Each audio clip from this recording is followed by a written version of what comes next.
Hello everyone, welcome back to my channel. I hope you all are fine. I am Mahima Dabbas और आज हम शुरू करेंगे क्लास 10th पॉलिटिकल साइंस का chapter outcomes of democracy.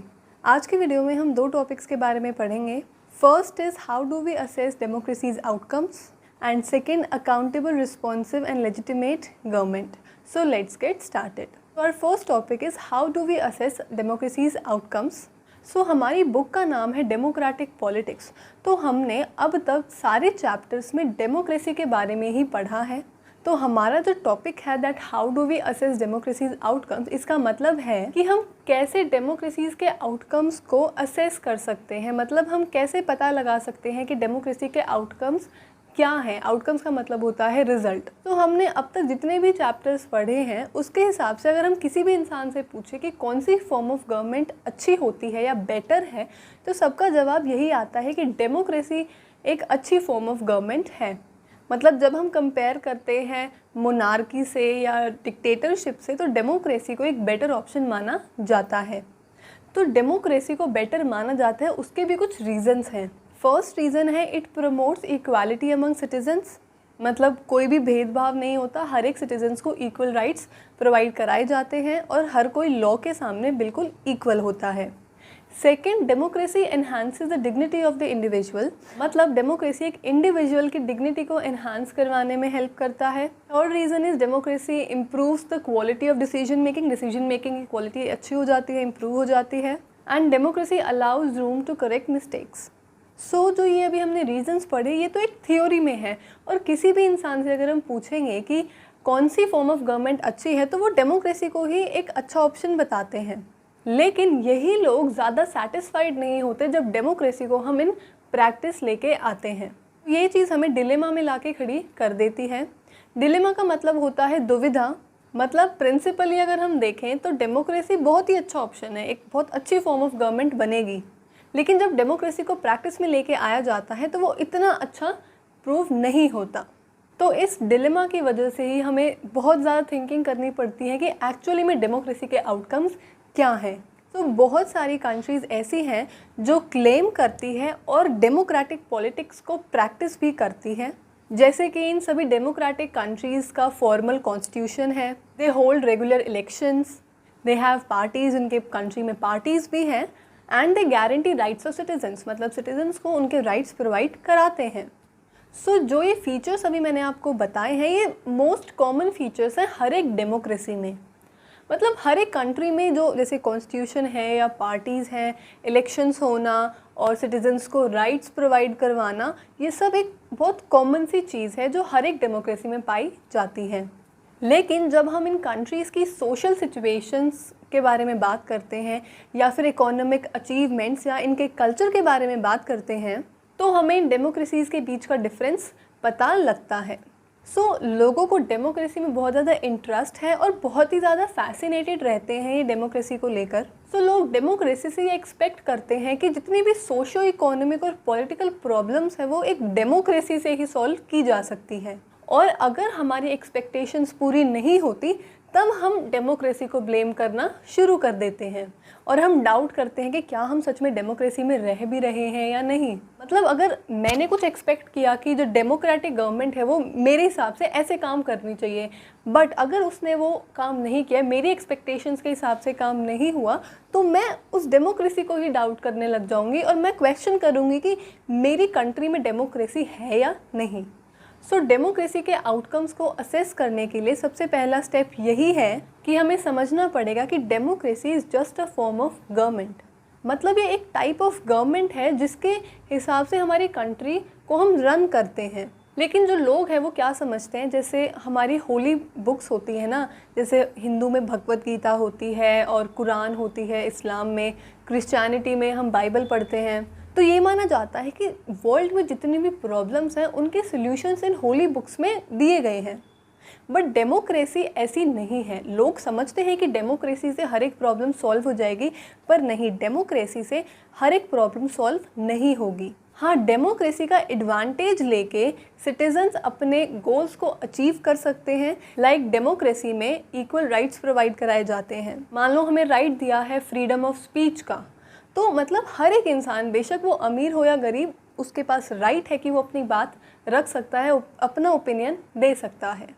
तो उस ओपिनियन की वजह से हम बहुत कुछ चेंज कर सकते हैं, हम लोगों को इन्फ्लुएंस कर सकते हैं अच्छी चीज़ों के लिए। तो मतलब इसी तरीके से अगर हम डेमोक्रेसी का एडवांटेज लें और अपने गोल्स को अचीव करें तो डेमोक्रेसी एक बहुत ही अच्छी फॉर्म ऑफ गवर्नमेंट साबित होगी। So our next topic of this video is accountable, responsive and legitimate government. So इस टॉपिक में हम पढ़ेंगे कि क्या हमारी रीज़नेबल एक्सपेक्टेशंस होनी चाहिए डेमोक्रेसी से। कुछ चीज़ें ऐसी होती हैं जो कि एक मस्ट होता है कि डेमोक्रेसी को वो प्रोवाइड करवानी ही पड़ेगी।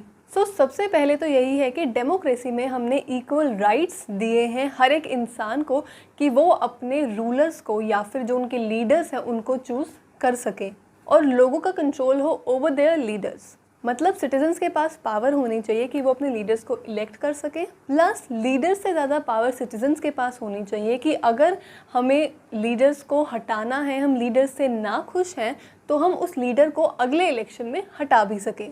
सेकंड है कि जब भी पॉसिबल हो या जब भी ज़रूरत हो तब लोगों को पार्टिसिपेट करने का मौका देना चाहिए इन द डिसीजन मेकिंग। जो मोस्ट बेसिक आउटकम है डेमोक्रेसी का वो है that it produces a government that is accountable to the citizens and responsive to the needs and expectations of the citizens। मतलब डेमोक्रेसी एक ऐसी गवर्नमेंट को produce करती है जो कि अकाउंटेबल होती है अपने सिटीजन्स से। अकाउंटेबल को हिंदी में हम बोलते हैं उत्तरदायी। मतलब कुछ भी अगर गवर्नमेंट पॉलिसी लेके आएंगी तो वो अपने सिटीजन्स के लिए लेके आएंगी और कुछ भी डिसीजन लेंगी तो वो बिल्कुल अकाउंटेबल होगी अपने लोगों के लिए। पहला तो हो गया अकाउंटेबल। Second is responsive. मतलब डेमोक्रेसी एक ऐसी गवर्नमेंट प्रोड्यूस करती है जो कि रिस्पॉन्सिव भी होगी, यानी कि जो नीड्स और एक्सपेक्टेशंस होती हैं, मतलब जो सिटीजन्स की ज़रूरतें और जो उनकी उम्मीदें होती हैं उन पर खरी उतरेगी। अब दो क्वेश्चन आते हैं। First is the democratic government efficient, कि जो डेमोक्रेटिक गवर्नमेंट है वो एफिशिएंट है। सेकेंड इज़ इट इफ़ेक्टिव, क्या वो इफ़ेक्टिव है।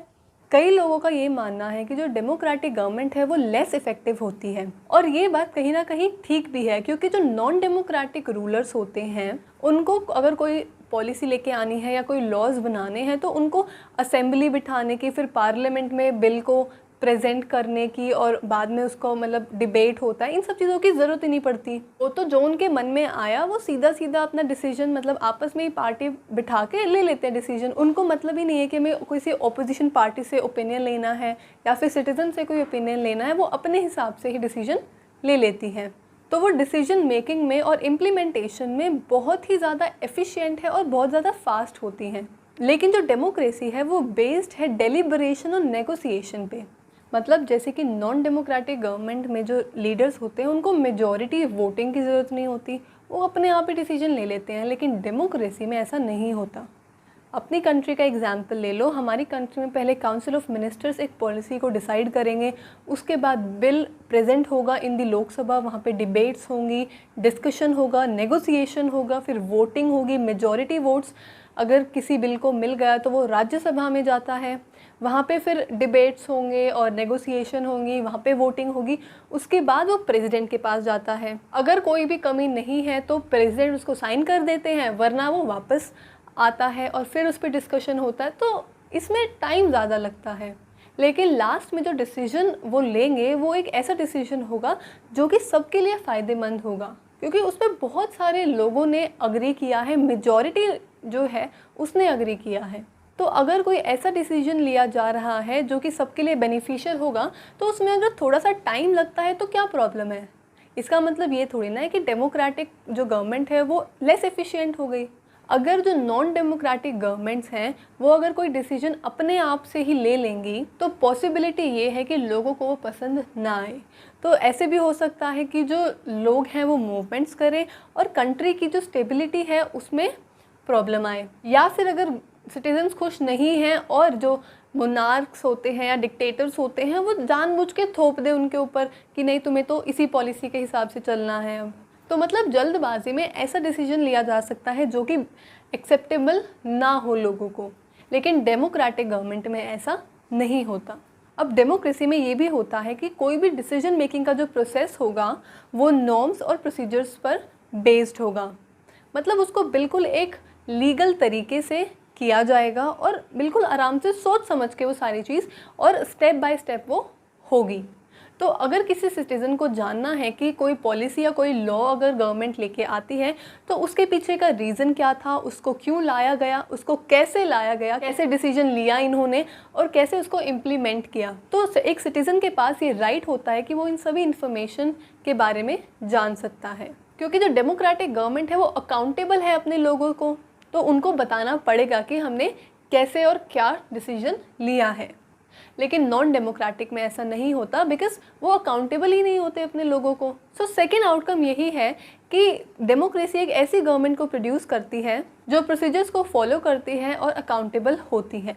और डेमोक्रेसी में सिटीजन्स को ये मौका दिया जाता है कि अगर कोई डिसीजन मेकिंग प्रोसेस चल रहा है और गवर्नमेंट को पब्लिक ओपिनियन की ज़रूरत है तो ऐसे प्रोविजंस भी एक डेमोक्रेटिक गवर्नमेंट में होते हैं कि मतलब जब ज़रूरत पड़े तब उनको पब्लिक ओपिनियन भी लेना पड़ेगा। सो अगर हम ये सारे आउटकम्स एक्सपेक्ट करते हैं एक डेमोक्रेटिक गवर्नमेंट से तो हमें कुछ प्रैक्टिसेस और इंस्टीट्यूशंस की भी बहुत ज़रूरत पड़ेगी, like regular and free and fair elections and open public debate on major policies and legislations and citizens' right to information about the government and its functioning। तो ये तो हमने पढ़ा कि क्या एक्सपेक्टेशंस होती है लोगों की और थ्योरी में या प्रिंसिपली जो डेमोक्रेसी है वो कैसी होती है। लेकिन जब हम एक्चुअल प्रैक्टिस में डेमोक्रेसी को लेके आते हैं तो उसका जो रिज़ल्ट होता है वो मिक्स्ड सा शो होता है। जैसे कि डेमोक्रेसीज़ ने एक ऐसा सेटअप तैयार किया है जिससे फ्री एंड फेयर इलेक्शंस हो सके और ऐसी कंडीशन भी सेटअप की है जिसमें ओपन पब्लिक डिबेट्स भी हो सके। लेकिन ज़्यादातर जो डेमोक्रेसीज़ होती हैं वो एक फेयर चांस हर एक को नहीं देती इन दी इलेक्शंस, और पब्लिक ओपिनियन भी कई बार ऐसा होता है जहाँ पे ज़रूरत होती है पब्लिक ओपिनियन की पर वो फिर भी नहीं लेते। और जब इन्फॉर्मेशन शेयर करने की बात आती है विद सिटीजन्स तो जो डेमोक्रेटिक गवर्नमेंट है उसका रिकॉर्ड ज़्यादा अच्छा नहीं रहा, मतलब उन्होंने इतनी ज़्यादा इन्फॉर्मेशन शेयर नहीं की अपने लोगों के साथ। सो इसका रिज़ल्ट यही आता है कि जो डेमोक्रेसी है वो बेस्ट फॉर्म ऑफ गवर्नमेंट नहीं है। बट अगर हम कंपेयर करें विद द मोनार्की और द डिक्टेटरशिप, मतलब जो भी non democratic form of government है उनके साथ अगर हम कंपेयर करें तो डेमोक्रेसी इन सब से बेटर है। डेमोक्रेसी से जो लोग हैं वो कुछ रीज़नेबल चीज़ें भी एक्सपेक्ट करते हैं, लाइक हम एक्सपेक्ट करते हैं कि एक ऐसी गवर्नमेंट हो जो कि बहुत ज़्यादा अटेंटिव हो towards the needs and demands of the people, और सेकंड गवर्नमेंट करप्शन फ्री हो।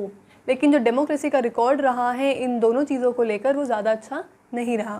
कई बार जो मेजॉरिटी पीपल के लिए जो चीज़ें फ़ायदेमंद होती है, बेनिफिशियल होती हैं, उन चीज़ों को भी गवर्नमेंट इग्नोर कर देती है सिर्फ अपने फ़ायदे के लिए। और डेली हम न्यूज़ में देखते हैं, न्यूज़पेपर्स में पढ़ते हैं कि कितना करप्शन हो रहा है, ईडी की रेड्स होती हैं, किसी मिनिस्टर के पास ब्लैक मनी इतना मिलता है, तो करप्शन तो गवर्नमेंट में बहुत है। लेकिन फिर वही बात कि अगर हम नॉन डेमोक्रेटिक गवर्नमेंट्स को देखें तो वो भी बहुत ज़्यादा करप्ट है। एटलीस्ट डेमोक्रेसी में एक फेयर चांस तो मिलता है लोगों को अपना ओपिनियन देने का।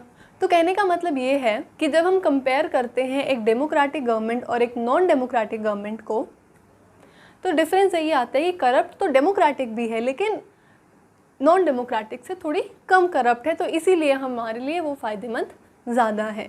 लेकिन एक सबसे बड़ी चीज़ ये मानी जाती है कि जब हम कंपेयर करते हैं डेमोक्रेटिक और नॉन डेमोक्रेटिक गवर्नमेंट को, कि जो डेमोक्रेटिक गवर्नमेंट है वो एक लेजिटिमेट गवर्नमेंट है। मतलब बेशक वो लेस एफिशिएंट हो, स्लो हो, ज़्यादा रिस्पॉन्सिव ना हो, क्लीन ना हो, करप्ट हो, लेकिन फिर भी वो लोगों की खुद की गवर्नमेंट होती है। और इसीलिए इतना ओवरवेलमिंग सपोर्ट मिलता है डेमोक्रेटिक गवर्नमेंट को, क्योंकि बेशक गवर्नमेंट करप्ट है या कुछ भी है लेकिन चूज़ तो जो लोग हैं, जो सिटीजन्स एक कंट्री के, वही उस गवर्नमेंट को चूज़ करते हैं।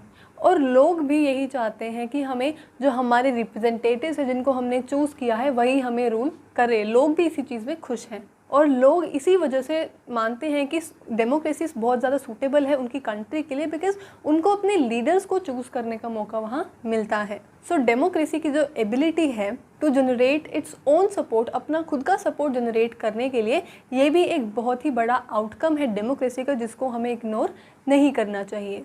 सो दैट्स इट। इस वीडियो में इतना ही। नेक्स्ट वीडियो में हम पढ़ेंगे about economic growth and development and reduction of inequality and poverty. So अगर आपको मेरी वीडियो अच्छी लगी हो, so you know the drill, like, share and subscribe. Thank you and stay safe.